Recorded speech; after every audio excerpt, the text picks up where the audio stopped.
तुम चिंता मत करो माँ, मुझे कहीं ना कहीं काम मिल ही जाएगा और पिताजी की तबीयत भी जल्दी ठीक हो जाएगी। तुम बिल्कुल भी परेशान मत हो। ठीक है मेरी बच्ची, लेकिन जहाँ भी काम करना ऐसी जगह पर काम करना जहाँ पर लोग अच्छे हों। अगर तुझे कभी भी कोई परेशानी लगे तो वापस आ जाना। गीता के पिताजी की तबीयत काफी खराब हो गई थी और उनके घर में वही इकलौते कमाने वाले थे। उनकी तबीयत खराब होने के कारण घर की जिम्मेदारी गीता पर आ गई। गीता पढ़ी लिखी नहीं थी, इसलिए दूसरों के घरों में काम करने के अलावा उसके पास दूसरा कोई चारा नहीं था। वो सुबह सुबह कई लोगों के घर में गई, लेकिन कहीं उसे काम नहीं मिला। तभी गीता गांव की सबसे अमीर औरत निर्मला के पास गई। अगर आपको किसी काम वाली की जरूरत हो तो बताइएगा, मुझे इस समय काम की बहुत जरूरत है। वैसे मुझे तो अभी काम वाली की जरूरत नहीं है, लेकिन मेरी एक सहेली है, उसे काम वाली की जरूरत है, लेकिन वो यहाँ पर नहीं रहती, पास के गांव में रहती है। तुम बिलासपुर चली जाओ तो तुम्हें काम मिल जाएगा।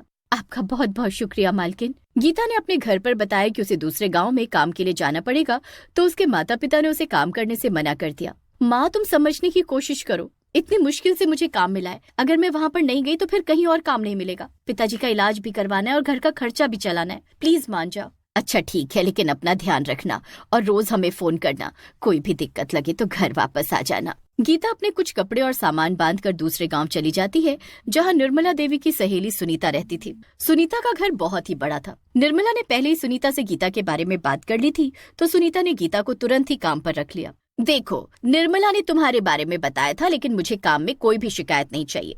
काम में अगर मुझे जरा सी भी गड़बड़ी लगी तो उसी वक्त काम से निकाल दूंगी। हाँ। नहीं नहीं मालकिन, आपको काम में कभी कोई शिकायत नहीं मिलेगी। मैं बिल्कुल अच्छे से अपना काम करूंगी। गीता उसी दिन से अपना काम करना शुरू कर देती है। सुनीता उसे वहाँ पर रहने के लिए एक सर्वेंट क्वार्टर दे देती है, जो एक छोटा सा कमरा था और उसी के अंदर वॉशरूम और किचन भी था। उसी रूम में गीता के साथ वहाँ पर काम करने वाली एक और लड़की रहती थी, जिसका नाम आस्था था। गीता अगली सुबह घर में पोछा लगाने का काम कर रही थी, तभी सुनीता के बेटे की नजर गीता पर पड़ी। अरे वाह, तुम तो बहुत ही सुंदर हो। इतनी सुंदर लड़की को इस तरह मेरे घर में पोछा लगाते हुए देखकर मुझे अच्छा नहीं लग रहा है। ये सब छोड़ो,